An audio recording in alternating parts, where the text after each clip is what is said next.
साक्षात माझ्या दारात आलंय वा ब्राह्मण रूपामध्ये प्रत्यक्षात माझ्या दारात याचना करण्यात भिक्षा मागण्यासाठी आलं। बळीला आनंद झाला। गुरुने सांगून सुद्धा बळीराजा ऐकत नाहीये।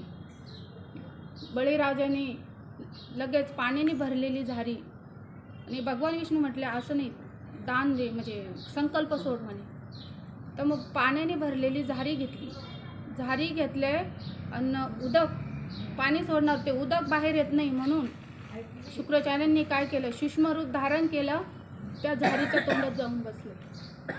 झारीच्या तोंडात जाऊन बसले तर बळीराजा ते उदक बाहेर येत नाही म्हणून बघितला, त्याने अंतर्ज्ञानाने बघितलं की हे कटकारस्थान शुक्राचार्यांचे, म्हणून त्यांनी दर्भाची काडी घेतली व त्या झारीच्या तोंडात टाकली। टाकल्यानंतर शुक्राचार्यांचा डोळा आड आला म्हणून फोडी याला डोळा, बळीने शुक्र अंधाळा केला। तर शुक्राचार्य बाहेर आले, उदक सोडलं, संकल्प सोडला, त्यानंतर दान दिले। भगवान विष्णूंनी पहिलं पाऊल पृथ्वीवर ठेवलं, दुसरं पाताळात नाही, पहिलं पाऊल स्वर्गात ठेवलं, दुसरं पृथ्वीवर ठेवलं। हां, तर मग वामन रूपातील भगवान श्री विष्णू बळीराजाला म्हणतात की आता तिसरं पाऊल कुठं ठेवू बळी? त्यावर बळीराजाने आपलं मस्तक पुढं केलं। मस्तक पुढं केलं बळीराजाने, भगवान विष्णूने मस्तकावर पाऊल ठेवताच बळी पाताळात गेला। बळी पाताळात गेला, बळीचा उद्धार झाला। भगवंताला बळीचा उद्धारच करायचा होता, पण बळीला पाताळात घातलं, बळीचा उद्धार झाला। भगवान विष्णू वामन आला, ते वामन रूपातील भगवान विष्णू बळीराजाला म्हणतात की बळीराजा, तुझा 100वा यज्ञ पूर्ण झाला। मी तुझ्यावर तुझी श्रद्धा, तुझी भक्ती पाहून तुझ्यावर अत्यंत प्रसन्न आहे। बोल, तुला काय वर पाहिजे, काय वरदान देऊ ग तुला, मी तुझ्यावर प्रसन्न आहे। त्यावेळेस बळीराजा म्हणतोय की हे भगवंता, मला तुझं सानिध्य रोज दर्शन झालं पाहिजे। तर द्वारपाल बळी द्वारी झाला। बळीच्या दारामध्ये द्वारपाल म्हणून भगवान विष्णू राहिले। द्वारपाल बळी द्वारी झाला।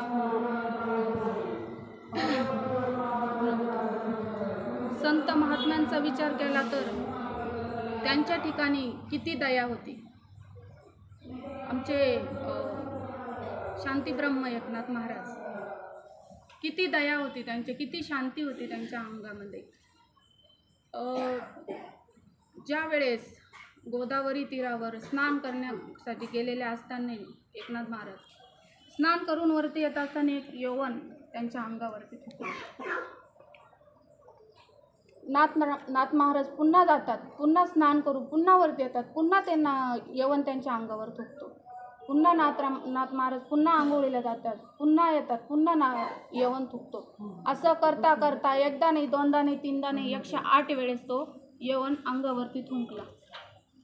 यवन अंगावरती थुंकला, प्रसाद देऊन मुक्त केला।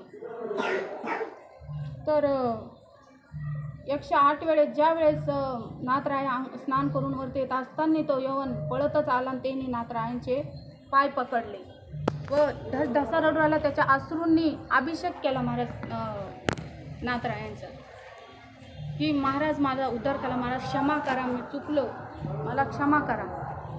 तर नाथराय त्याला म्हणतात की अरे वेड्या, तुझ्यामुळं मला पवित्र असं गंगातीरीचं 108 वेळेस स्नान झालं, अजून काय पाहिजे? नाथरायाने त्याचं दर्शन घेतलं। तर तो संकल्प करतो की मी आजपासून असा नित्यनेम करीन, तर तुमचं दर्शन झालं तरच मी पाणी ग्रहण करेन, ज्या दिवशी तुमचं दर्शन झालं नाही त्या दिवशी मी अन्न ग्रहण करणार नाही। त्याचा नित्यनेम चालू झाला। त्या दिवसापासून तो रोज यायचा, नाथरायांचं दर्शन घ्यायचं, तिथून पुढं पाणी ग्रहण करायचं, अन्न घ्यायचं। एक दिवस असे झाले की नाथ महाराज आलेच नाही। नाथ महाराज आले नाही, एक दिवस झाले, 2 दिवस झाले, नाथ महाराज येते नाही। पण याचा पण होता की हा पाणी पाणी पण ग्रहण करणार नाही. म्हणून तो यवन त्यांच्या घरी गेला.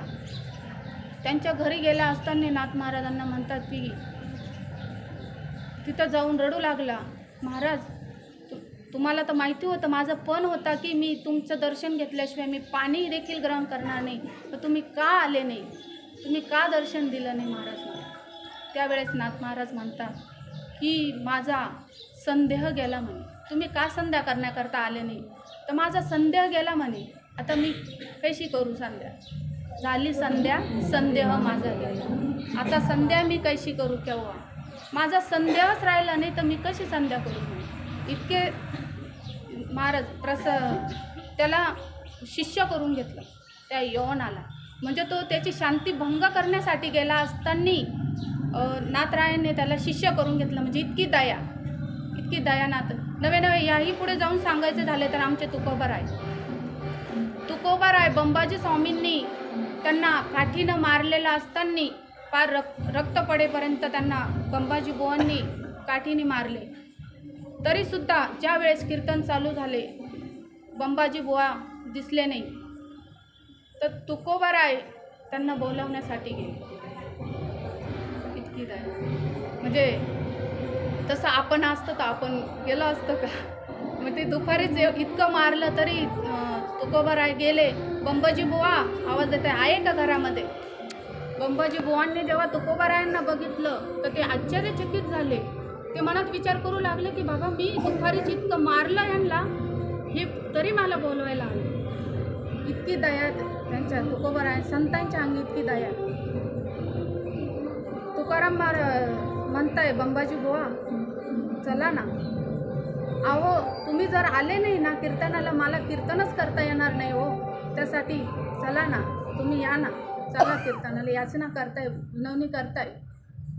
इतकी दया. त्याही पुढून जाऊन सांगायचे झाले तर नामदेवराय त्यांनी तर दगडावर बी दया केली. कपडे विकण्यासाठी जात असताना कपड्याचा बाजार त्यांना दगड उघडे दिसले, त्यांनी ते कपडे त्या दगडांनाच घालून, कपड्यांचं बाजाराला जात असताना त्यांनी ते कपडे उघडे केले, त्या दगडांवर त्यांनी दया केली, त्या दगडांना कपडे घालून दिले. तसं त्याही पुढं जाऊन सांगायचं ठरलं तर आमचे ज्ञानोबारायांनी किती दयाळू होते, किती शांतता होते त्यांच्या. ज्ञानोबारायांनी ईशोबासाठी याच्यावर दया केली. जे नामदेवराय त्यांच्यासोबत देव बोलतो, त्यांच्या हातून देव खातो, असे नामदेवरायांचे गुरु बनवले. इतकी दया केली ईशोबासाठी. झाले का एक दिवशी मुक्ताई मातेला वाटले की आपण मांडे बनवावे, म्हणून ती खापर आणण्यासाठी गेलेली असताना ईशोबासाठी नाही ते खापर फोडले, पर तिच्या मुस्कटात मारले. म्हणून ती रडत रडत घरी आली व ज्ञानोबाराय विचारताय तर काय झालं मुक्ते, का रडती, काय झाले.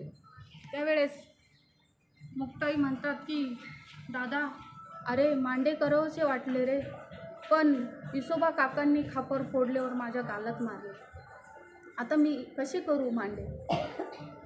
त्यावर ज्ञानोबाराय म्हणतात मुक्ते तू मांड्यांची तयारी कर, मांडे करायला घे.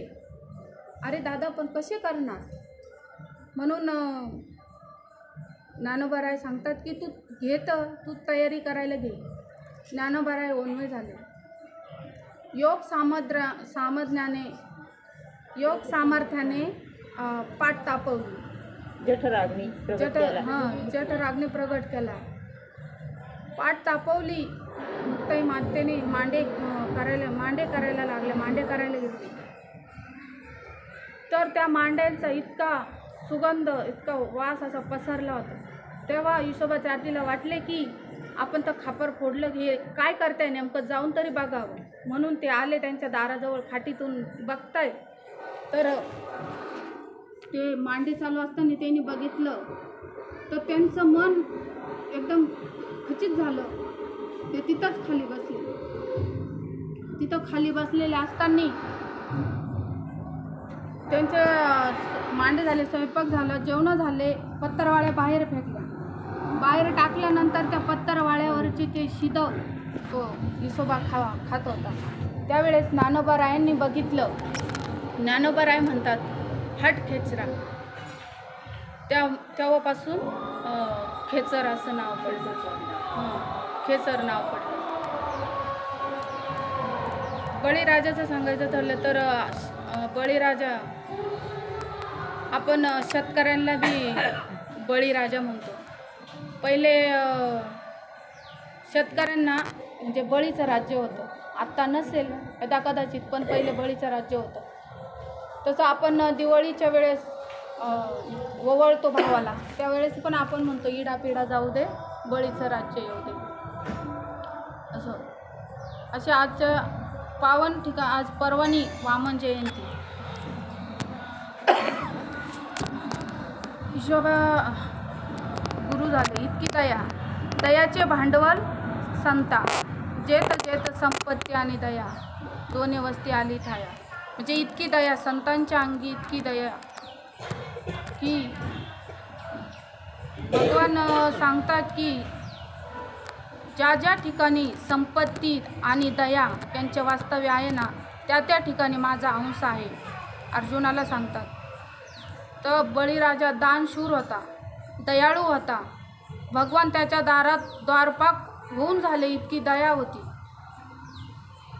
संपत्ती, दया, याच ठिकाणी एकाच ठिकाणी येणं म्हणजे पुण्य पाहिजे, पुण्य लागतं सगळं. म्हणजे दया, संपत्ती आणि दया एकाच ठिकाणी यायला पुण्य पाहिजे. त्यांच्याकडे संपत्तीबरोबर दयाही होती. ते माझी विभूती, दया, क्षमा, शांती, ते भगवंताची वस्ती. देवाची वस्ती, देवाची वस्ती. तर त्यांच्याकडे संपत्तीबरोबर दयाही होती ना बळीराजाकडे. ती माझी विभूती आहे असं भगवान अर्जुनाला सांगतात. असं का